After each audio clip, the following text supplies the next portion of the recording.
DPK news, तेवर वही, अंदाज नया।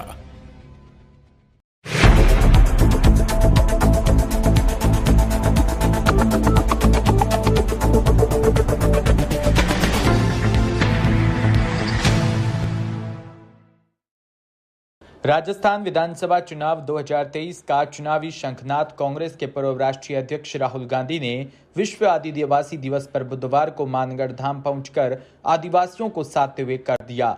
उन्होंने आदिवासियों की कुर्बानी और त्याग का जिक्र करते हुए उन्हें हिंदुस्तान का पहला निवासी बताया। वहीं आदिवासियों के जरिए बीजेपी पर भी जमकर निशाना साधा। उन्होंने कहा कि हम आपको आदिवासी कहते हैं, लेकिन बीजेपी आपको वनवासी कहते हैं, मतलब जंगल में ही रहो। आदिवासियों से सीख लेनी चाहिए। राहुल गांधी ने कहा कि आदिवासियों ने अंग्रेजों की लड़ाई लड़ते हुए हिंदुस्तान को बनाने का काम किया है। जो कुर्बानी दी है उसके लिए आप सभी को दिल से धन्यवाद देता हूं।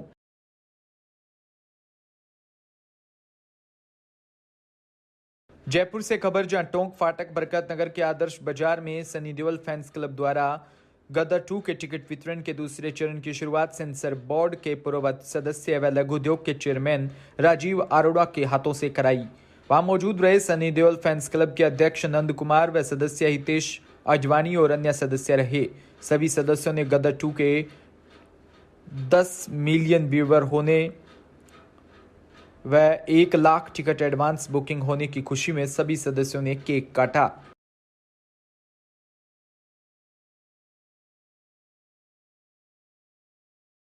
सर, आप यहाँ पे आज दुकान पर पधारे हैं। गदर 2 का बहुत बड़े प्रमोशन हो रहा है, बहुत बड़े फैन है, तो क्या कहना चाहेंगे आप? देखिए, पूरे देश के अंदर खास तौर से युवाओं में बड़ी उत्सुकता है इस फिल्म को लेके, और आज मुझे खुशी है ये आदर्श नगर जो है बरकत नगर का, यहाँ पर फिल्म का प्रमोशन करा जा रहा है।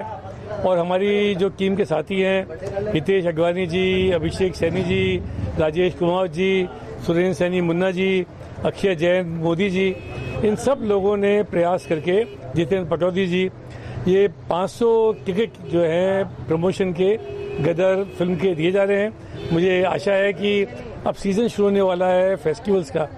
ये जो मार्केट है, ये आदर्श बाजार इसका नाम है, ये वास्तव में एक आदर्श बाजार बने, और ये मालवीय नगर विधानसभा क्षेत्र के अंदर लाइफ लाइन है बरकत नगर जो है, और यहाँ पे शानदार काम हुआ है। सुरेंद्र सैनी मुन्ना जी यहाँ पे अध्यक्ष रहे, इनके कार्य के समय के अंदर भी आने वाले समय में ये यहाँ पे व्यापार बढ़े, यहाँ के नागरिकों की सुविधाएं बढ़े, इसके लिए मैं दिन रात काम करूँगा। धन्यवाद। आपने आज यहाँ पे राजीव जी को बुलाया, फिल्म का बड़ा जोरों से प्रमोशन कर रहे हैं आप। सनी देओल के बहुत बड़े फैन भी रहे हैं। हाँ जी। तो कैसे क्या टिकट वितरण कर रहे हैं? भाई, जिन ग्राहकों को हमने 2499 की जिन ग्राहकों ने परचेजिंग की है, उन ग्राहकों को आज सबको टिकट दी जाएगी राजीव जी के माध्यम से।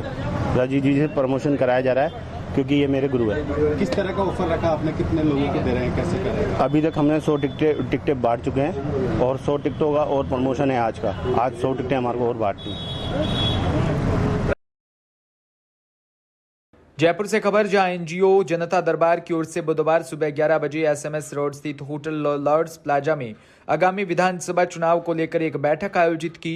बैठक में राजस्थान में विधानसभा चुनावों के लिए तीसरे चरण के गठन की कवायद को तेज करने पर चर्चा की गई। बैठक के अंदर लगभग 20 राजनीतिक दलों ने भाग लिया। जनता दरबार के सचिव राज गुप्ता ने बताया कि बैठक में राजस्थान की जनता को भाजपा व कांग्रेस से मुक्ति के लिए एक नया विकल्प देने पर चर्चा की है। कि आज जनता दरबार जो संगठन है उसकी तरफ से एक, जितनी भी राजनीतिक पार्टियां हैं कांग्रेस और बीजेपी को छोड़ करके, उसका एक महामंथन बैठक बुलाई है, जिसके अंदर हम लोग करीब 18 से 20 संगठन के लोग यहाँ एकत्रित हुए हैं, और अभी मीटिंग चल रही है। और मीटिंग खत्म होने के बाद में निश्चित रूप से राजस्थान में एक बहुत बड़ा संदेश जाने वाला है उन पार्टियों को जिन्होंने राजस्थान का सर्वनाश कर दिया है, जिन्होंने राजस्थान को लूटा है, चाहे वो कांग्रेस हो और चाहे बीजेपी हो। भ्रष्टाचार जैसे, महिलाओं के ऊपर अत्याचार जैसे मुद्दे, हिंदुत्व जैसे मुद्दे हैं, वो निश्चित रूप से अभी निकल करके आए हैं। और इस महामंथन बैठक के बाद में निश्चित रूप से राजस्थान की राजनीति में हलचल पैदा करने वाली निश्चित रूप से आपको खबर मिलेगी। मेरे भाई लोग हैं, शिवसेना से भी पधारे हैं, व्यापार संगठन से भी पधारे हैं, कुछ लोग गंगानगर से भी पधारे हैं। ऐसे करके करीब 20 से 25 संगठनों के लोग आज यहाँ एकत्रित है, और राजस्थान की राजनीति में जो भ्रष्ट लोग हैं उनके ऊपर निश्चित रूप से से अंकुश लगाएंगे, हिंदू विरोधी जो लोग हैं निश्चित रूप से उनके ऊपर अंकुश लगेगा और एक अलग से संदेश जाने वाला है राजस्थान की राजनीति को। इनका लो ये सराहनीय कार्यक्रम है और मैं शिवसेना से हूँ, पदम जैन नाम है मेरा, राजस्थान का राज्य प्रमुख हूँ। इस मीटिंग के अंदर जो निर्णय होगा वो निर्णय में पहले मेरे ऊपर अधिकारियों को बताऊंगा, इसके बाद में क्या निर्णय होता है वो आपके सामने लाऊंगा। हमारा संगठन ना जाति न वर्ण, सभी हिंदू स्वर्ण। हमारे संगठन में जात पात नहीं है, तो यहाँ पर भी जात पात हट करके और एक मंच के ऊपर 35 कौम 36 कौम होती है, मैं 35 कौम की बात करूंगा, एक कौम की बात मैं भी नहीं करूंगा। 35 कौम एक जगह खड़ी हो और जात पात का पर्दा ना रहे और गरीब का पर्दा ना रहे। राजस्थान की राज्य भूमि पे राजस्थान भाषा को मान्यता दे और आज जो ये दोनों राजनीतिक पार्टियां, एक सिक्के के दोनों जो पहलू हैं, इन दोनों को ये गठबंधन जो ये बना है जनता दरबार, ये ऐसा मजा चकाएगा कि ये चारों कोने चित करने के लिए मुझे विश्वास है कि आज हम यहाँ एकत्रित हुए हैं। यदि अगर दिल से अगर सब लगे तो, स्वार्थ से लगे तो कुछ नहीं होगा। निजी स्वार्थ इसमें जो आ गया या मैं आ गया तो कुछ नहीं होगा। हम मिलके करेंगे और हम मिलके करके दिखाएंगे। देखिए, आज उद्योग और व्यापार एक ऐसा क्षेत्र है जहां कोई जाति नहीं होती, हर जाति के लोग उद्योग और व्यापार में होते हैं और ये जो एक जातिगत राजनीति में राजस्थान को ढकेला जा रहा है, इससे बचने के लिए, इसको बचाने के लिए राजस्थान को हम आज यहाँ एकत्रित हुए हैं। और जो छोटे छोटे क्षेत्रीय दल हैं, हमें जाति से कोई मतलब नहीं है, मानव जाति ही एक जाति होती है। सबको एक करके, सबको एक साथ लेके हम चलेंगे इस चुनाव में और जो भी आज फैसला होता है उस फैसले को हम मानने के लिए बिल्कुल तैयार हैं। और निश्चित रूप से आप जानते हैं, एक एक सीख मिलके जब झाड़ू बनती है और वो जो झाड़ू चलती है तो सारा कचरा साफ हो जाता है। इस बार राजस्थान से ये जो अभी इन्होंने कहा एक सिक्के के दो पहलू हैं, वो कचरा बहुत जल्दी साफ होने वाला है और आप इस बार देखेंगे परिवर्तन की जो लहर चलेगी और यहाँ से जो एक आवाज उठेगी, जो हुंकार उठेगी, वो राजस्थान में परिवर्तन का दौर लाएगी। यही मेरा मानना है। राष्ट्रीय अध्यक्ष दलित क्रांति दल, आज जयपुर में हमारे कुछ साथियों ने जो एक अच्छा नया गुलदस्ता बनाने की कोशिश की है, प्रयास किया है। हम सारे के सारे दलित शोषित समाज के लोग इस गुलदस्ते के फूल बन के हम इनके साथ रहेंगे और हर तरह से सपोर्ट करेंगे और राजस्थान की राजनीति से बीजेपी और कांग्रेस दोनों से मुक्त करेंगे राजस्थान की जनता को और एक नया मोर्चे का नया प्रयास करेंगे, ऐसा हम मान के चलते हैं। नमस्कार, धन्यवाद। राजस्थान का वरिष्ठ उपाध्यक्ष, देखिए, हम यहाँ पे आज आए हैं तो एक जनता दरबार लगाया गया है। ये असल में जनता दरबार नहीं, जनता सरोकार है। जनता को आप जो है बीजेपी और कांग्रेस हर चुनाव में इस तरह से बेवकूफ बना रही कि एक बार वो आ रही है, एक बार वो आ रही है। तीसरी जो हमारी शक्तियां, जो बहुत सारी चीजें हैं, वो सामने आने ही नहीं दे रहे हैं। तो ये एक बहुत अच्छा प्रयास रहा है कि हमारी जो सारी पार्टियां हैं, 160 पार्टियां राजस्थान में, अगर वो सारी लकड़ियों को हम एक जगह बांध देते हैं तो एक गट्ठर तैयार होता है जो किसी से नहीं टूटेगा। और इसी वजह से हम आज यहाँ इकट्ठे हुए हैं। हम भले कई चीजों पे असहमत हो सकते हैं, पर राजस्थान में इन दोनों पार्टियों को दूर हटाने के लिए हमारा जो ये मोर्चा है, हमारा जो तीसरा पावर उभर करके आएगा, उसके लिए हम सब तैयार हैं।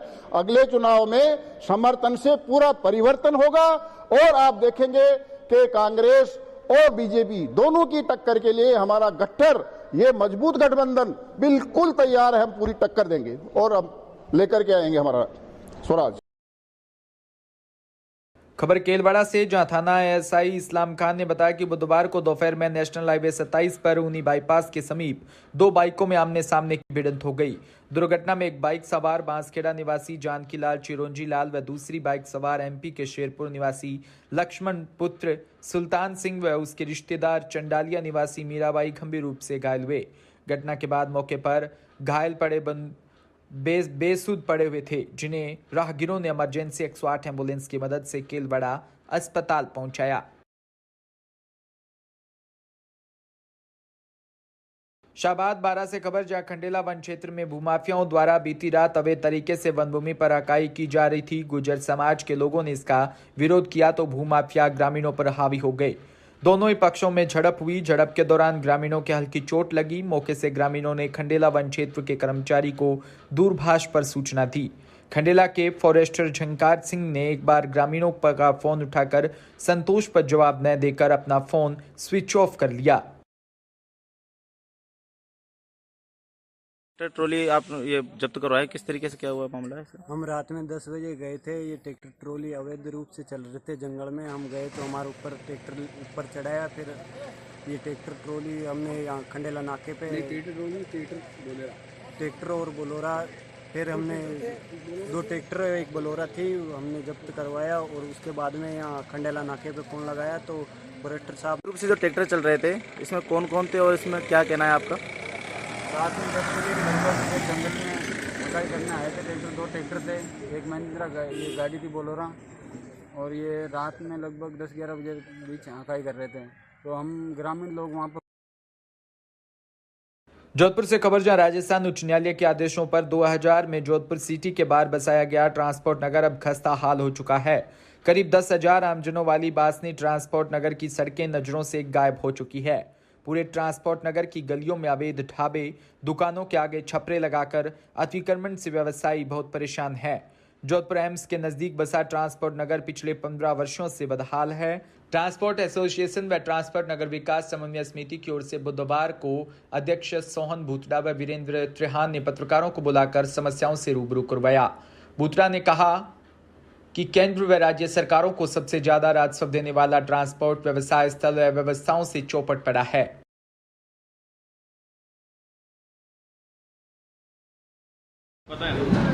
ट्रांसपोर्ट नगर समन्वय समिति की तरफ से मैं सबका हार्दिक स्वागत करता हूं।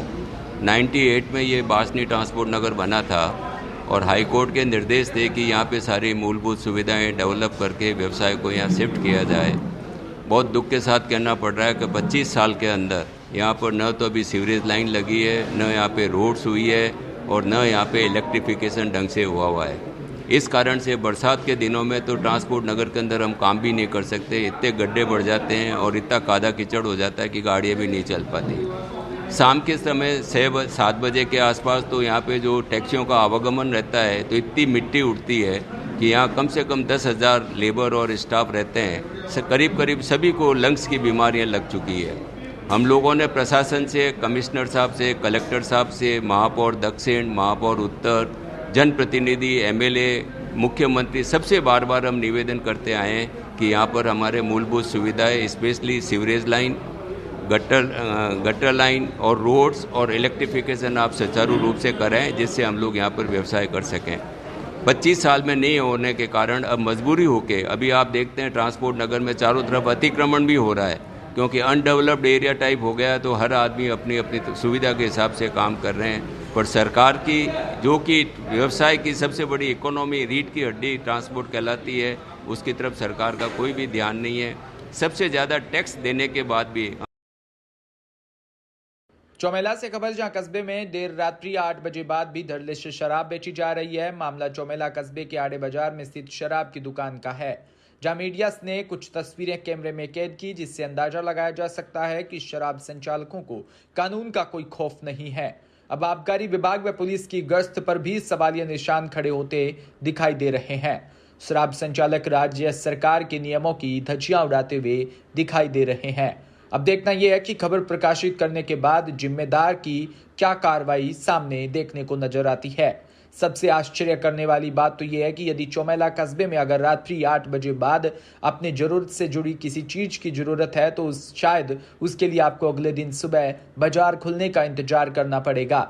मगर यदि आपको शराब चाहिए तो इसके लिए सुबह होने का इंतजार नहीं करना पड़ेगा, बस 10 रुपए अधिक देने होंगे, क्योंकि प्रशासन की नाक के नीचे पूरी रात शराब का कारोबार जारी रहता है। जबकि राज्य सरकार के आदेश अनुसार रात 8 बजे के बाद शराब की बिक्री करना गैर कानूनी है, मगर इसके बावजूद रात 8 बजे के बाद ही चौमेला में शराब की दुकान पर सबसे ज्यादा शराब की बिक्री होती है। खबर जयपुर से, जहां बैंक ऑफ इंडिया ने स्वयं सहायता समूह ऋण संवितरण दिवस का आयोजन किया। बैंक ऑफ इंडिया के एमडी व सीईओ रजनीश कर्नाटक के जयपुर आगमन पर स्वयं सहायता समूह ऋण संवितरण प्रोग्राम का आयोजन किया। कार्यक्रम का आयोजन राजस्थान ग्रामीण आजीविका परिषद के संयुक्त तत्वाधान में किया। जयपुर के एक निजी होटल में प्रेस वार्ता के दौरान एमडी व सीईओ रजनीश ने बताया कि बैंक ऑफ इंडिया जयपुर अंचल की 90 शाखाओं द्वारा विभिन्न क्षेत्रों में किए गए व्यवसाय की जानकारी भी दी। वहीं श्रीमती अनुपमा सक्सेना ने महिलाओं के जीवन में आत्मनिर्भरता व महिला सशक्तिकरण के लिए स्वयं सहायता समूह की उपयोगिता भी बताई।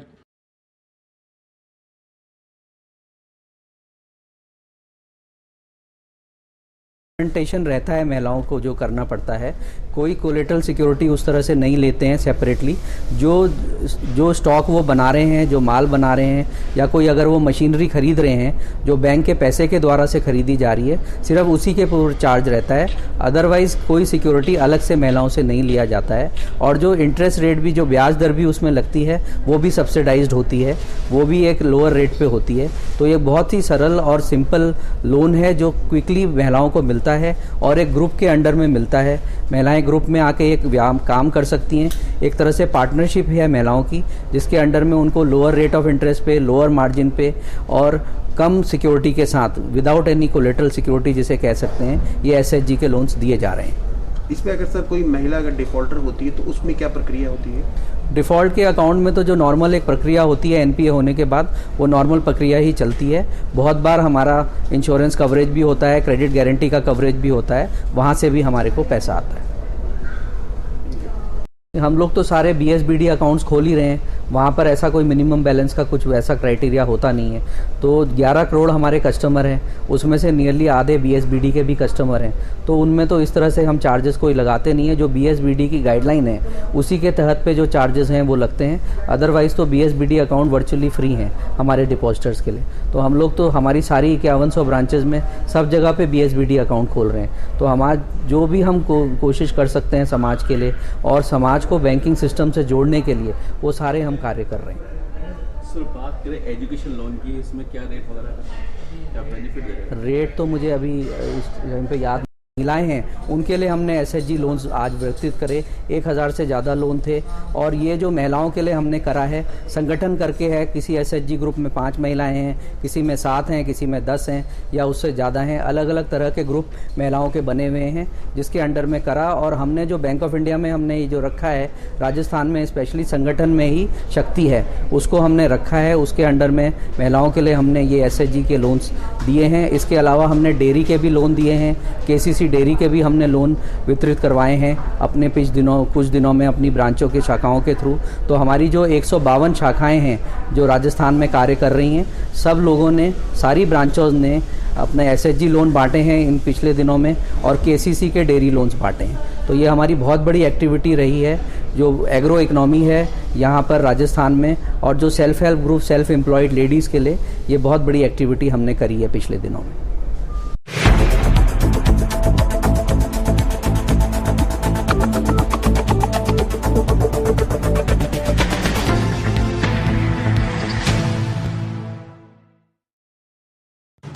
राजस्थान समृद्ध विरासत है इसकी शान, रंग बिरंगी पहचान। अलवर से लेकर जैसलमेर तक, श्री गंगानगर से लेकर प्रतापगढ़ तक, संपूर्ण राजस्थान को कवर करते हैं हम। राजस्थान की हर खबर देखते रहिए डीपीके न्यूज पर। राजस्थान समृद्ध विरासत है इसकी शान, रंग बिरंगी पहचान। अलवर से लेकर जैसलमेर तक, श्री गंगानगर से लेकर प्रतापगढ़ तक, संपूर्ण राजस्थान को कवर करते हैं हम। राजस्थान की हर खबर देखते रहिए डीपीके न्यूज पर। राजस्थान ने इतना जोश पहले कभी नहीं देखा। ओलंपिक स्तर के खेल राजस्थान के हर शहर, हर गांव में है।